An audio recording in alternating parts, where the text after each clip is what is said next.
আসসালামু আলাইকুম প্রিয় ভিউয়ার্স, নতুন আরও একটি তথ্যমূলক ভিডিওতে আপনাদের সবাইকে স্বাগতম। আশা করি সবাই ভালো আছেন। আজকে ভিডিওতে যে বিষয়টা আপনাদের সাথে শেয়ার করব সেটা হচ্ছে 23শে ডিসেম্বর বিএফএস গ্লোবাল থেকে একটা আপডেট দেওয়া হয়েছে।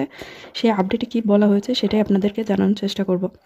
তো আপডেটটা আমি আপনাদেরকে যদি একটু পড়ে শোনাই, আমি বাংলাতে ট্রান্সলেট করে নিচ্ছি।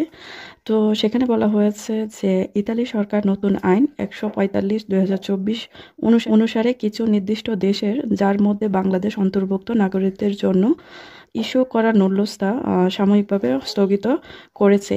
এই অনুমোদনগুলো ইতালির প্রাদেশিক ইমিগ্রেশন অফিসের মাধ্যমে যাচাই না হওয়া পর্যন্ত কার্যক্রম থাকবে না। ইতালির প্রাদেশিক ইমিগ্রেশন অফিসগুলোর সঙ্গে সমন্বয় করে যাচাই প্রক্রিয়া দ্রুত করার চেষ্টা করছে। নূল্যস্তা নিশ্চিতকরণের কাজ ইতিমধ্যেই শুরু হয়েছে এবং আগামী কয়েক সপ্তাহ ও মাসের এই সংখ্যা আরও বাড়বে।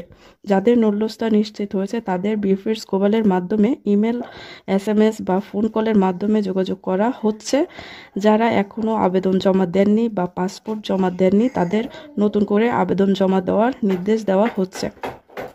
তৃতীয় পক্ষের কাছ থেকে ভিসা দেওয়ার প্রতিশ্রুতি বা টাকা চাওয়া থেকে সতর্ক থাকুন। বিএফএস গ্লোবাল শুধুমাত্র আবেদন ফি নেয়, যা নির্ধারিত ব্যাংক অ্যাকাউন্ট থেকে জমা দিতে হয়। তো এই বিষয়টা সবসময় তারা সতর্ক করে দেয় যেন টাকা দিয়ে কোনো রকম লেনদেন না হয়, আপনারা যাতে না করেন। তো আপডেটে যেটা বলা হয়েছে যে নূল্যস্তা যাচাইয়ের কাজ আরও আগে থেকেই চলমান, এখন কয়েক সপ্তাহের ভিতরে এবং মাসের ভিতরে এর কার্যক্রম আরও বৃদ্ধি পাবে, মানে আরও বেশি পরিমাণে নূল্যস্তা যাচাইয়ের কাজ চালু হবে। তো যারা ইমেলের মাধ্যমে অ্যাপয়েন্টমেন্ট নিয়েছিলেন তাদেরকে এখন ডেট দেওয়া হবে। যাদেরকে ফোন অথবা মেল করা হবে তারাই যেন গিয়ে তাদের ফাইলটি জমা দিয়ে আসে, সেটা বলা হয়েছে। আর যারা ইতিমধ্যে রিটার্ন পাসপোর্ট পেয়েছেন বা স্ক্যান কপি জমা দিয়েছেন তাদেরকেও মেল করা হবে, ফোন করা হবে, তারাও যেন গিয়ে পাসপোর্টটা জমা দিয়ে আসে, সেটাই এখানে বলা হয়েছে।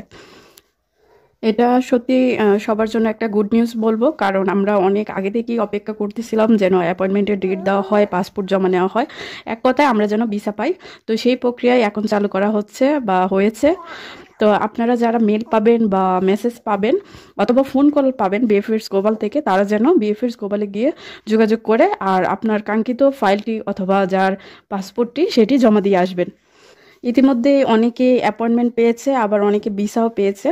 তো সামনের দিনগুলোতে কিন্তু আশা করা যাচ্ছে যে খুব বেশি পরিমাণে ভিসা পাবে। আমরা শুধু শুনেছি রিটার্ন পাসপোর্ট, এখন শুধু শুনবো যে ভিসা আর ভিসা। তো আশা করি সকলের মনে আশা পূরণ হোক।